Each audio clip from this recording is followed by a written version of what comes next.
পূর্ব মেদিনীপুরের কাঁথির মাটি থেকে শুরু হওয়া এক রাজনৈতিক যাত্রা আজ পৌঁছে গেল বাংলার সর্বোচ্চ প্রশাসনিক আসনে। ছাত্র রাজনীতি, আন্দোলনের মঞ্চ, নন্দীগ্রামের লড়াই, সাংসদ, মন্ত্রী, বিরোধী দলনেতা, দীর্ঘ রাজনৈতিক পথ পেরিয়ে আজ পশ্চিমবঙ্গের প্রথম বিজেপি মুখ্যমন্ত্রী হিসেবে ঘোষণা হলো শুভেন্দু অধিকারীর নাম। রাজনীতির অগ্নিপরীক্ষা পেরিয়ে শুভেন্দু অধিকারী আজ বাংলার রাজনীতিতে এক শক্তিশালী অধ্যায়ের নাম। ছোটবেলা থেকেই রাজনৈতিক পরিবেশে বড় হওয়া শুভেন্দু অধিকারীর মানুষের পাশে দাঁড়ানো, সংগঠন গড়া এবং মাঠে নেমে আন্দোলনের মধ্য দিয়ে নিজের পরিচিতি তৈরি করেন তিনি। নন্দীগ্রাম আন্দোলনের সময় তার নেতৃত্ব রাজ্য রাজনীতিতে নতুন মোড় এনে দেয়।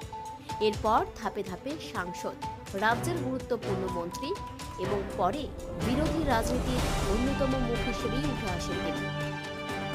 2020 সালের রাজনৈতিক জীবনের বড় সিদ্ধান্ত নিয়ে বিজেপিতে যোগদান করেন শুভেন্দু অধিকারী।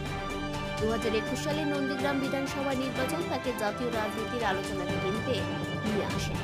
তারপর থেকে বাংলায় বিজেপির অন্যতম প্রধান মুখ হিসেবেই পরিচিত হন তিনি।